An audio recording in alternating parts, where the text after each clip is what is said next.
Okay, there's a load of dishes in the dishwasher. The baby is down for a nap. I think I can make a video. Yay! Things have been crazy lately, and it seems like every time I make a video, it's like, oh yes, things have been crazy lately. I've been holding off on making a video for the last several days because, well, several weeks, couple weeks.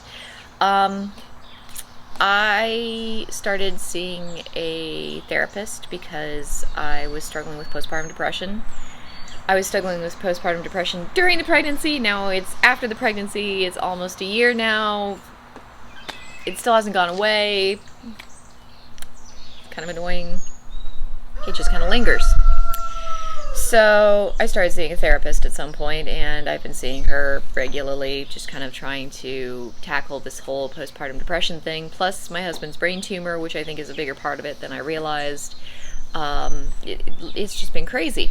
She told me a few weeks ago now, about a month ago, that she had a diagnosis for me, and I was like, well, that should be interesting because, I mean, I've already got ADHD. I know I've got ADHD. What does she think is going on with me? Because I know I'm a little bit, off kilter. What exactly do you think that is? And she told me bipolar, and I started laughing at her because I kind of thought she was joking. I didn't really believe her, so she said, just think on it for a little while. I was like, okay. I went home. I pulled up a copy of the DSM. I looked at the DSM diagnostic criteria. I was like, how does any of this apply to me at all? It just doesn't fit. I was like, well, I'll think on it a bit and see, just what I think later. I have a friend who's been diagnosed with bipolar type 1, I believe, and found my friend and talked with my friend about, what their experience was. Didn't sound anything like my experience at all. They asked me what kind of symptoms I've been having. I was like, well, I really haven't, but this is what my therapist seems to think is going on with me. And this person looked at me and they were like, yeah, that doesn't sound anything like bipolar. I was like, no, it really doesn't, does it? I called up my father, who was a clinical psychologist for many years, has a doctorate in it, PhD in clinical psychology, and talked with him as much as, quite a while, actually, hours and hours. We're sitting there talking about everything we can think of. And, he has no idea why my therapist would think I have bipolar disorder. But he sent me a copy of the DSM-5 criteria for diagnosing bipolar disorder, just to make absolutely certain that I had it, which, I mean, I'd already read through it, but it was good to have one directly from a clinician, just to make absolutely certain that it wasn't some spoofy online, because, I mean, the words count. The words make a difference. So, there's little nuances that I want to make sure I don't miss. And I got that, and I read through it, and once again, I was just kind of sitting there like, this doesn't seem to apply to me. So I was sitting there thinking, well, I should make a video about this, because it's like, not every day does a person get incorrectly diagnosed with bipolar disorder.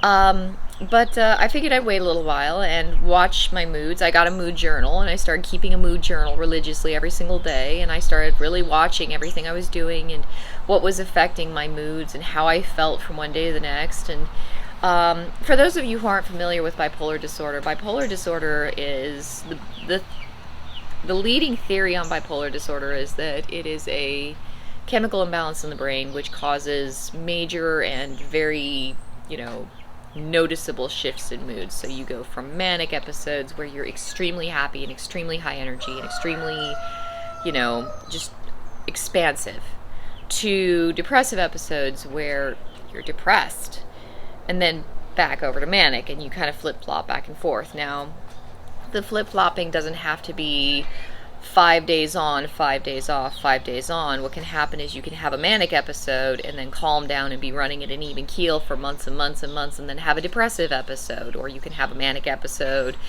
even keel for months and months and months, another manic episode, even keel for months and months and months, and then a depressive episode. You have to have both to be bipolar. You have to have those two poles, that's why they call it bipolar, that you're going from one to the other extreme. And it kind of has to be a chemical thing that goes on where suddenly you're just not yourself. So you run at a normal speed and then something happens and you're not you. You're altered. And then, it changes again and you go back to normal, or you go into a depressive mode. What happens a lot of time is people will go up to the manic, high energy, high energy, high energy, they crash, and then they hit the depressive. So I've been watching everything I've done. Like, I mean, I have ADHD. I don't have an active working adult diagnosis for ADHD, but I'm, like, if you go to the DSM-5 criteria and you look up ADHD, there's a cute little picture of my face, like, right next to the definition of the illness. That's me. I didn't realize that it was quite so much me. Like, one of the things that I've been talking with my therapist about is my tendency toward a certain degree of hyperactivity. And I always assumed that I was just running to keep up with everybody, because that's what I've experienced in my life. Growing up as a kid, you have to operate at this physical level that everyone expects of you, even though you have an illness that takes you down to this level. People still expect you to operate at this higher level of physical fitness.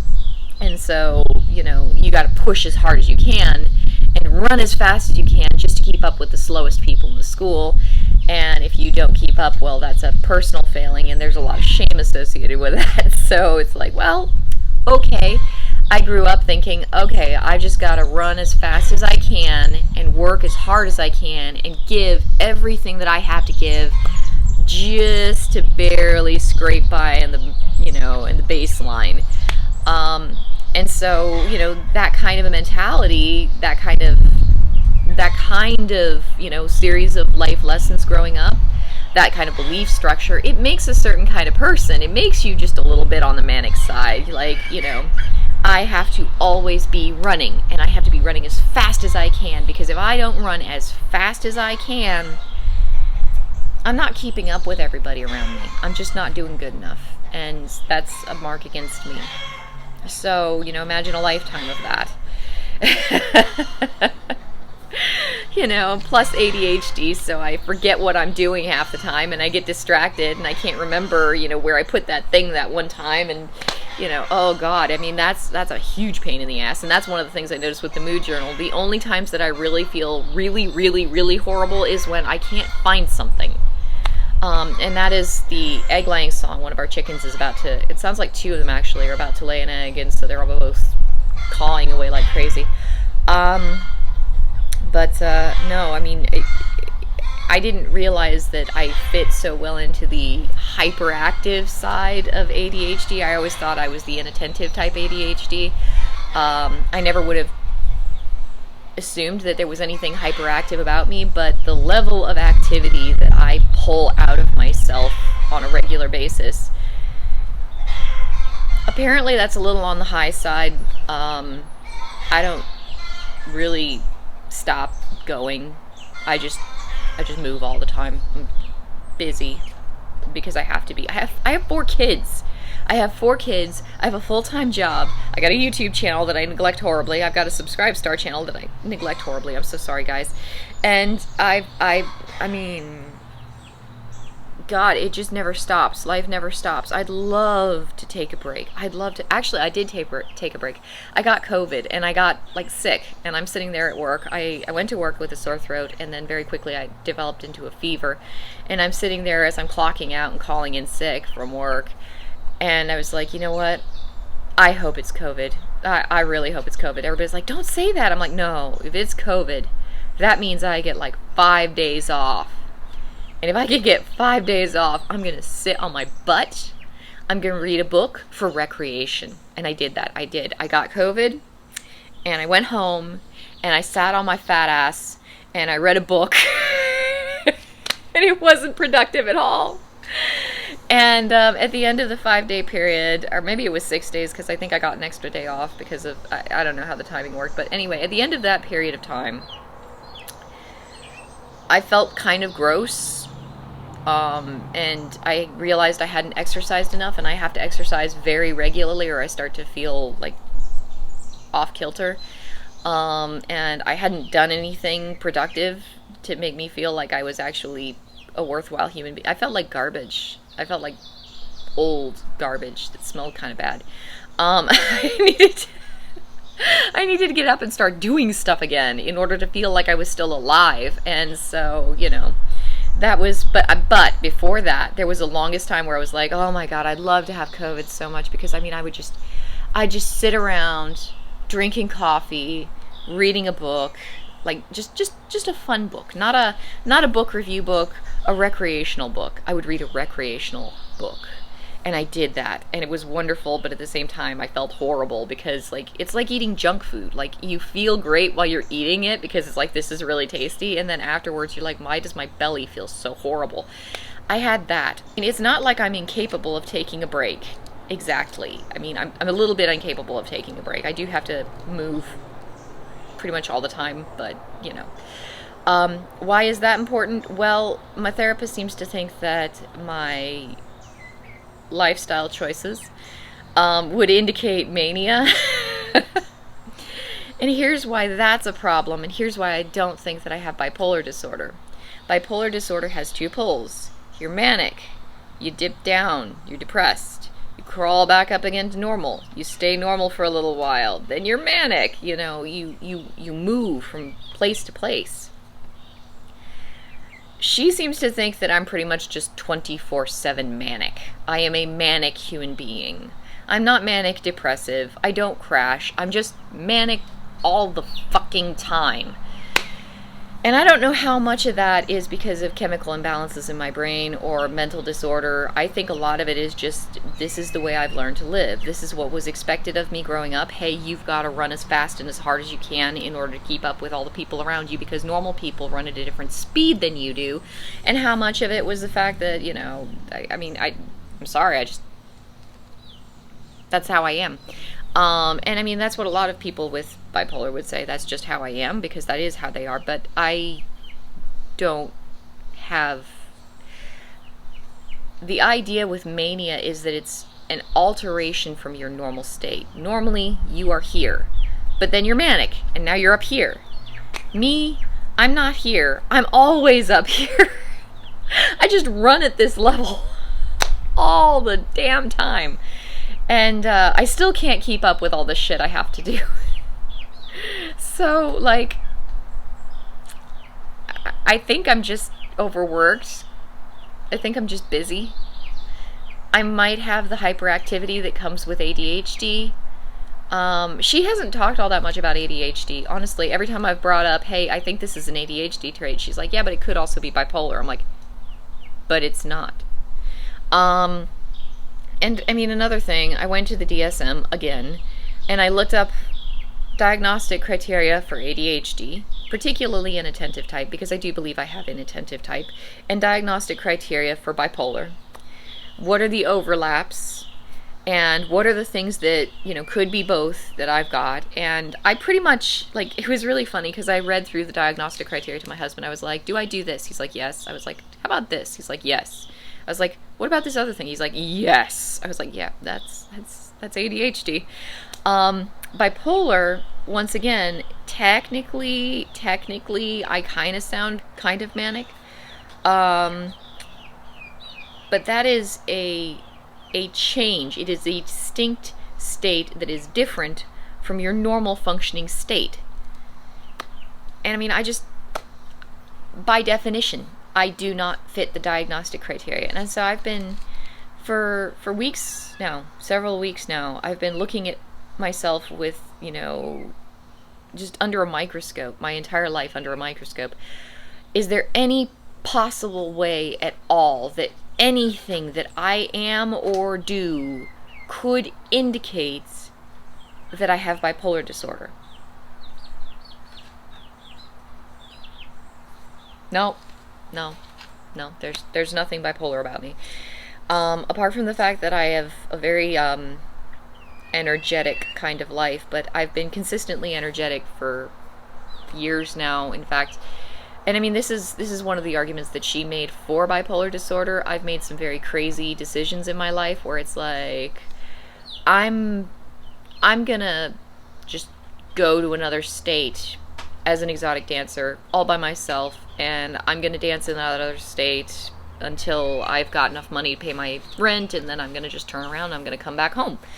And I did that several times, and that's dangerous. Like, when you're an exotic dancer and people think that you're just a sex toy and you don't actually have any humanity, um, it's a really great way to die. And I don't mean great as in fun way to die. It's kind of a grisly way to die, honestly. But people die that way.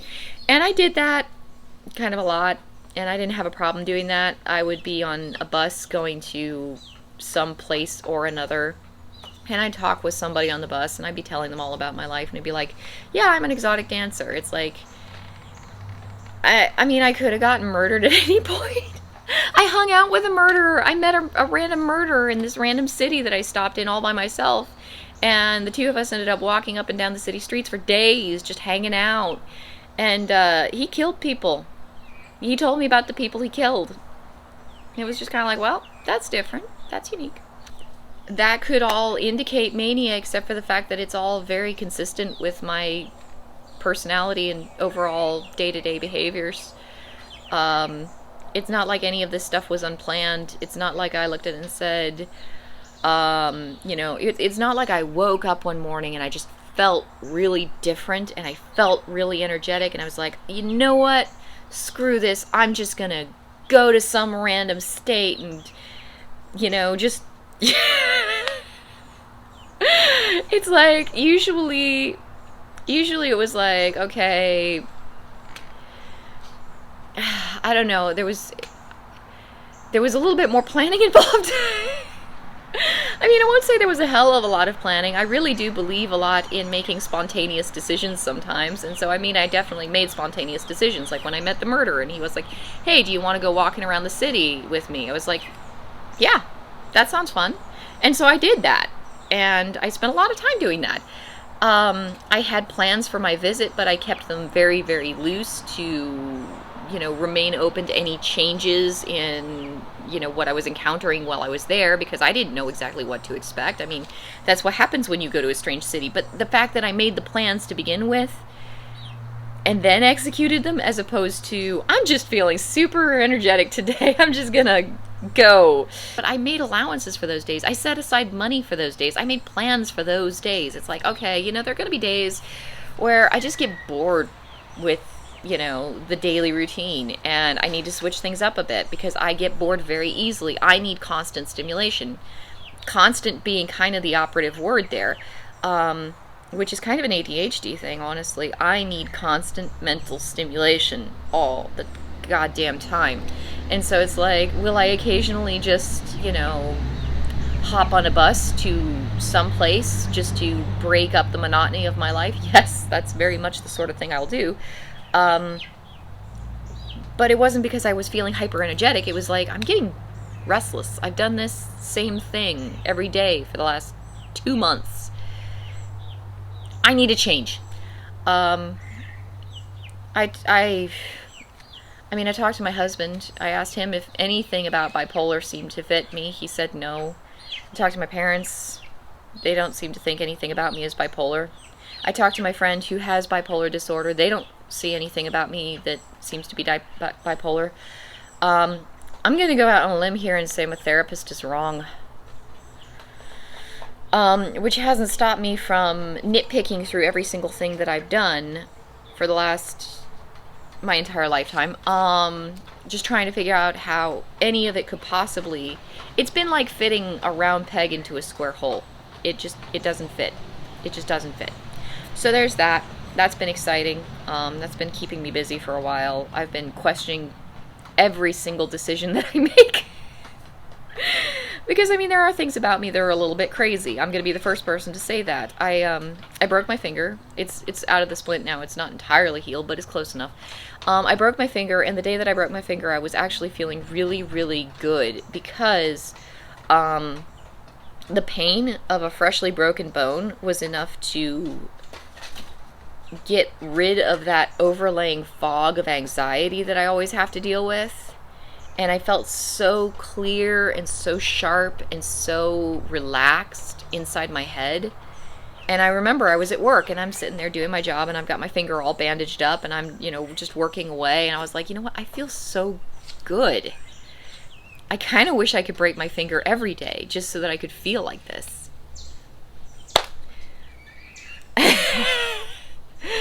That's That's not normal, I don't think. I'm not sure. Maybe it is normal. I don't think that's bipolar either. It sounds, if anything, like maybe I have some anxiety problems. I don't know. Maybe it's just more ADHD. Maybe it's just the dopamine from God knows what the fuck. I don't know what's going on with me, and I would love to know what's going on with me, but I don't think that this therapist is the one who's going to tell me what's going on with me. So, yeah, like I said, that's been interesting. It's been fun. I will get a video out as soon as possible. I just need for my life to stop falling apart on me, because it's sort of just, it's crazy. I don't think necessarily that I'm crazy. I think life is crazy. Life is really, really crazy. And while I'm here, let me show you chicken. So I don't know if the microphone picked it up, but these guys were cheeping away in the background. This is one of them. There are others, but she's pretty, isn't she? You're gonna poop on me, aren't you? I've got you just aimed straight at me. But she's a pretty girl, aren't you? Anyway, this is what my husband hatched these guys. These are from our flock, from our rooster and some of our hens. And so they're lovely. And they are definitely getting big enough that we can start introducing them to the flock soon. So once they get to that age, they can start living with the rest of their parents, actually. So yeah, here's a chicken. I'll talk to you guys later.